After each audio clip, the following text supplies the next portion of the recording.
Writing. La lluvia caía suavemente sobre las calles de la ciudad cuando Miguel terminó su turno de limpieza en el Hotel Imperial. Había pasado 10 horas limpiando habitaciones, cargando suministros y ayudando a los huéspedes con cualquier problema que surgiera. Estaba cansado, pero aquella noche tenía una razón especial para sonreír. Por primera vez en mucho tiempo, tenía una cita. No era una cita común. Era una cita a ciegas organizada por una amiga de su hermana.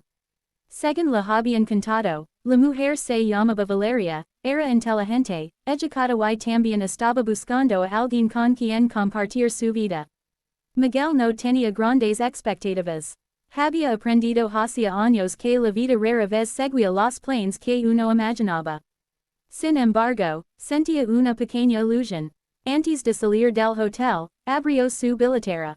Contó el dinero lentamente. 5 euros. Nada más. Suspiró. No era porque fuera irresponsable con sus finanzas.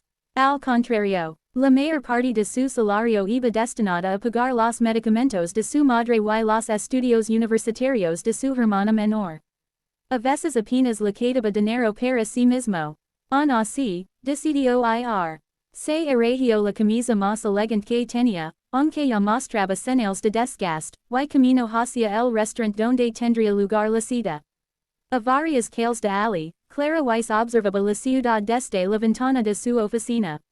Era una de las empresarias más exitosas del país. Dueña de hoteles, edificios y empresas de servicios, posee una fortuna que aparecía regularmente en revistas financieras. Sin embargo, aquella noche tampoco tenía planes especiales. Después de una reunión agotadora, decidió cenar en un pequeño restaurante que le gustaba visitar porque la gente la trataba como a una clienta más y no como a una celebridad empresarial. Cuando llegó al lugar, ocupó una mesa discreta cerca de una ventana. No imaginaba que estaba a punto de presenciar algo que cambiaría varias vidas. Miguel llegó unos minutos antes de la hora acordada. Se sentó nervioso. Miró el menú y calculó mentalmente cuánto podía gastar sin comprometer el resto de la semana. Mientras esperaba, sonrió para sí mismo. Tal vez la mujer sería agradable. Tal vez podrían hablar. Tal vez incluso podrían convertirse en amigos. La puerta del restaurante se abrió. Una mujer alta y elegante entró al local. Lavaba ropa de diseñador, joyas costosas y una expresión segura de sí misma. Miguel se puso de pie. Valeria, ella lo observó. Primero su rostro, luego su camisa, después sus zapatos. Su sonrisa desapareció casi instantáneamente. Miguel, sí, mucho gusto. Ella tardó unos segundos en responder. Mucho gusto. Tomó asiento frente a él. Los primeros minutos fueron incómodos. Miguel intentó conversar. Preguntó por su trabajo, por sus intereses, por sus viajes. Pero Valeria parecía distraída. Finalmente decidió preguntarle directamente. ¿A qué te dedicas exactamente? Trabajo en el Hotel Imperial. ¿Eres gerente? Miguel sonrió. No, trabajo en el equipo de limpieza. Valeria arqueó una ceja. Limpieza, sí. La decepción apareció claramente en su rostro. Durante varios minutos apenas respondió a las preguntas. Miguel comenzó a sentirse incómodo. Aun así, mantuvo la educación. Cuando el camarero llegó para tomar la orden, Miguel eligió uno de los platos más económicos. Valeria pidió uno de los más caros. Cuando el camarero se alejó, ella observó la billetera de Miguel que había quedado parcialmente visible sobre la mesa. Dentro podía verse un billete de 5 euros. Valeria soltó una pequeña risa. Eso es todo el dinero que tienes. Miguel sintió que la sangre abandonaba su rostro. Bueno, sí, 5 euros. Varias personas cercanas giraron la cabeza. Miguel bajó la mirada. Es una semana complicada. Valeria comenzó a reír más fuerte. No puedo creerlo. Las conversaciones cercanas empezaron a detenerse. Pensé que estaba saliendo con alguien ambicioso. Soy ambicioso. No parece. Miguel permaneció en silencio. Valeria negó con la cabeza. Mira, no quiero perder más tiempo. Se puso de pie. Necesito a alguien que pueda seguir mi estilo de vida. Miguel sintió una mezcla de vergüenza y tristeza.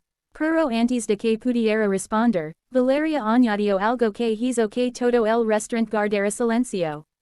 La próxima vez asegurate de tener más de 5 euros antes de invitar a alguien a salir. Algunas personas apartaron la mirada incómodamente. Otras parecían sorprendidas. Miguel no dijo nada, simplemente permaneció sentado. Entonces una voz firme rompió el silencio. Eso ha sido innecesariamente cruel. Valeria giró la cabeza. Clara acababa de levantarse de su mesa. Caminó lentamente hacia ellos. Perdón, ¿quién es usted? Preguntó Valeria. Alguien que todavía cree que el respeto vale más que el dinero. Valeria cruzó los brazos. Esto no tiene nada que ver con usted. Cuando alguien humilla públicamente a otra persona, si tiene que ver con todos los que lo presencian. Miguel intentó intervenir. Por favor, no se preocupe. Pero Clara continuó. Lo único que ha demostrado esta noche es que él tiene dignidad y tú no. Valeria se quedó sin palabras. Molesta, tomó su bolso y abandonó el restaurante. Miguel permaneció inmóvil. Clara sonrió suavemente. Puedo sentarme, claro. Durante la siguiente hora conversaron. Miguel le contó sobre su madre.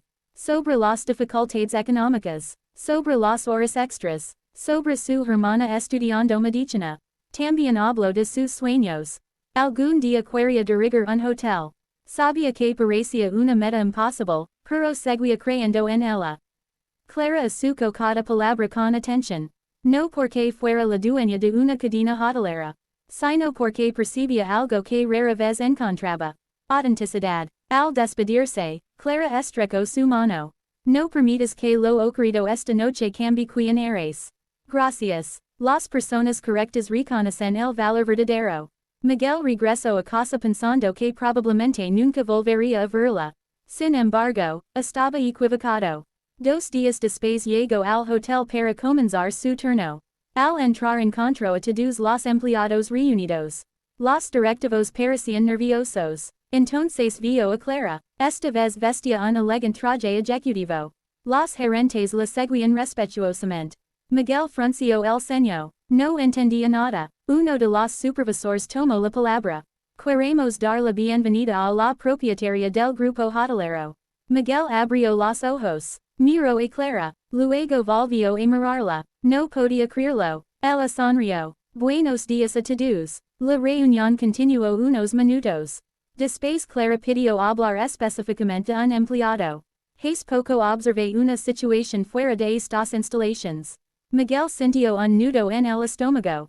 Vi como alguien era juzgado únicamente por la cantidad de dinero que llevaba en su billetera. El salón quedó completamente silencioso. También vi como esa persona mantuvo la calma, la educación y el respeto pese a la humillación. Muchos empleados comenzaron a mirar a Miguel.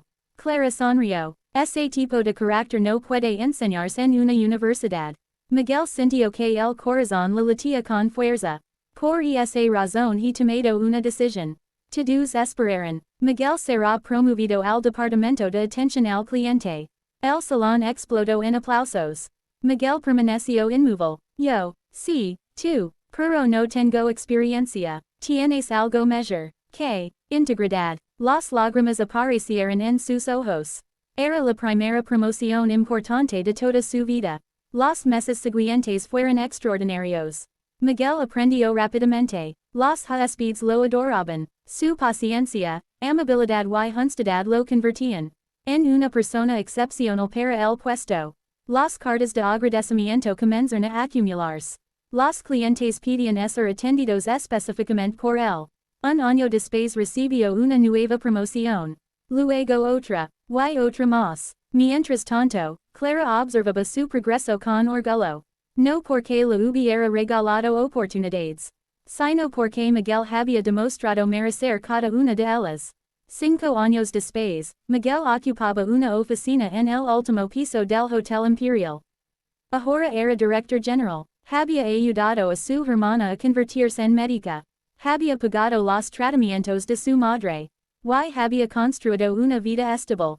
Sin embargo, seguía siendo exactamente la misma persona. Todavía saludaba a los empleados de limpieza. Todavía recordaba los días en que él mismo empujaba los carros de suministros por los pasillos. Una tarde, mientras revisaba informes, la secretaria anunció una visita. Hay una señora que desea hablar con usted. Hazla pasar. La puerta se abrió. Miguel reconoció inmediatamente a la visitante. Era Valeria, la misma mujer que años atrás se había burlado de sus 5 euros. Ella parecía incómoda. Hola, Miguel. Hola. Valeria observó la oficina, el mobiliario elegante, las ventanas panorámicas, los diplomas en las paredes. No sabía que eras el director. Miguel sonrió. La vida da muchas vueltas. Ella bajó la mirada. Quería disculparme. Miguel permaneció en silencio. Fui arrogante. Sí, y te juzgué sin conocerte.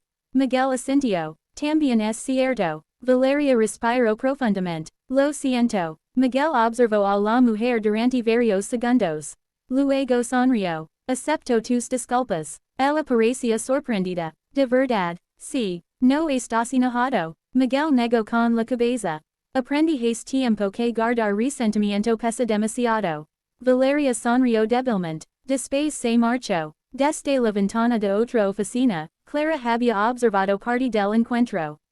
Cuando Valeria desapareció por el pasillo, entró en la oficina de Miguel.